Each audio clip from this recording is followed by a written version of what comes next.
Science can explain the intricate workings of the human body, from the smallest cell to the most complex organ system. We can map the neural pathways, understand the chemical reactions, and even predict physical behaviors.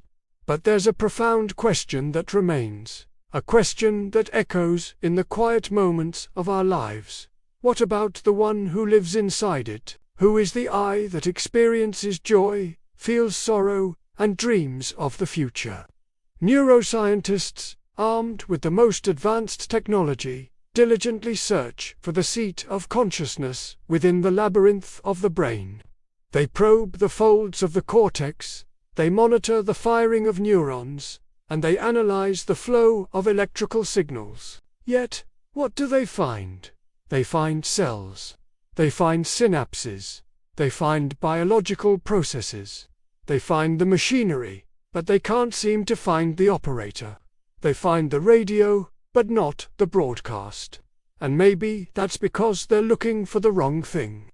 Perhaps consciousness, the soul, isn't made of matter at all. Perhaps it's made of meaning. Think about it. You can't weigh a thought. You can't measure a memory.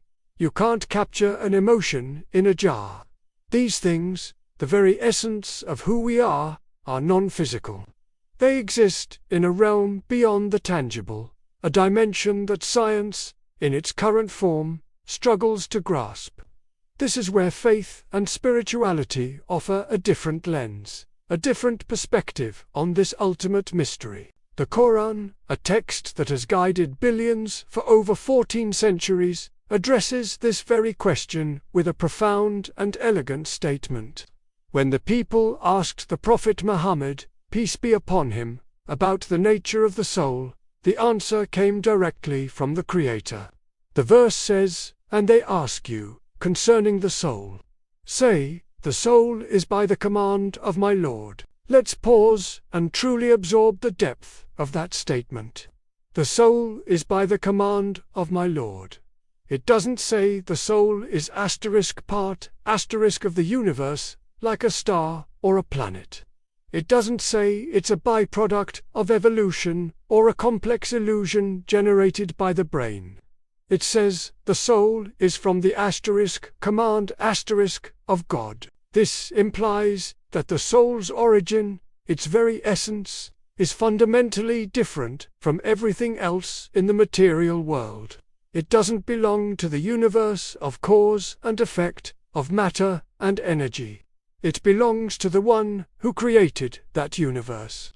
Imagine the universe as a vast, intricate tapestry woven with the threads of physics and chemistry. The soul, then, is not one of those threads. It is a spark of light from the weaver himself, purposefully placed within the fabric. It is the divine breath that gives life to form. It is the sacred secret that connects humble dust to the highest divinity. This perspective completely changes how we view ourselves and our place in existence. Our bodies are magnificent, yes, but they are temporary vessels. They are formed from the elements of the earth, as science confirms. Your body is a collection of stardust, minerals from the soil, and water from the oceans. It is bound by gravity, subject to time, and will one day return to the earth from which it came. But your soul is on a different journey. It came from beyond the stars, from a source of pure light and consciousness. It is an ambassador from a spiritual realm, temporarily residing in this physical world to learn, to grow, and to experience. This physical life is its school, its training ground, its adventure. This leads us to a powerful and transformative realization. A truth echoed by mystics and sages throughout history. You are not a human being having an occasional spiritual experience. You are a spiritual being having a temporary human one. Let that sink in.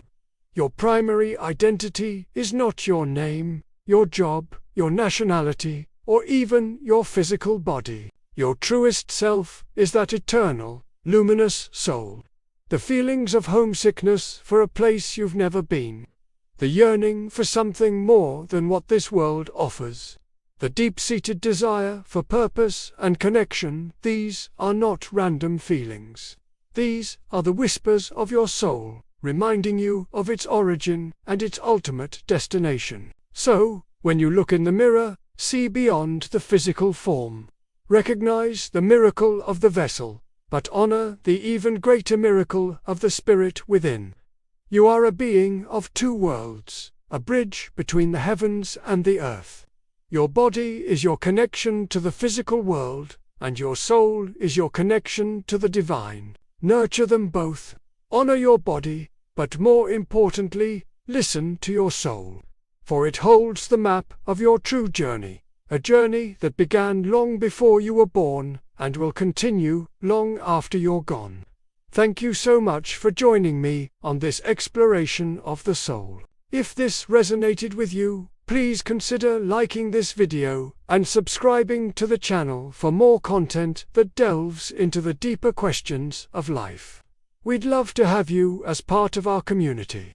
Until next time, take care and listen to the whispers of your soul.